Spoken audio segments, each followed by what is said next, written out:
এবার প্রকাশ্যে ক্ষমা চাইলেন বিল গেটস। জানা গেল মাইক্রোসফটের এই প্রতিষ্ঠাতা চরম অপরাধবোধে ভুগছেন। কারণ শুনলে আপনিও চমকে উঠবেন।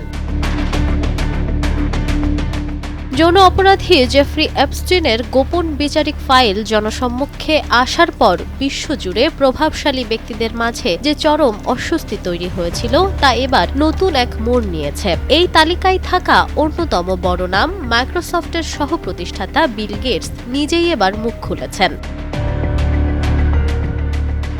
গেটস ফাউন্ডেশনের কর্মীদের সঙ্গে এক অভ্যন্তরীণ টাউন হল সভায় তিনি স্বীকার করেন তার সঙ্গে দুজন রুশ নারীর ঘনিষ্ঠ সম্পর্ক ছিল। বিষয়টি নিয়ে ওয়াল স্ট্রিট জার্নালে প্রতিবেদন প্রকাশের পর তিনি নিজের ভুল স্বীকার করে সংশ্লিষ্ট সবার কাছে প্রকাশ্যে নিঃশর্ত ক্ষমা চেয়েছেন। বিল গেটস জানিয়েছেন ওই দুই রুশ নারীর সঙ্গে তার যে সম্পর্ক ছিল তা পরবর্তীতে কুখ্যাত অর্থদাতা জেফ্রি অ্যাপস্টিন জেনে গিয়েছিলেন। তবে ওই নারীরা অ্যাপস্টিনের পাচারের শিকার বা কোনোভাবে তার দ্বারা নির্যাতিত ছিলেন না এবং এই বিষয়ে তার স্ত্রীও অবগত ছিলেন সেই সময়ে। Nafisa Noal, Times today.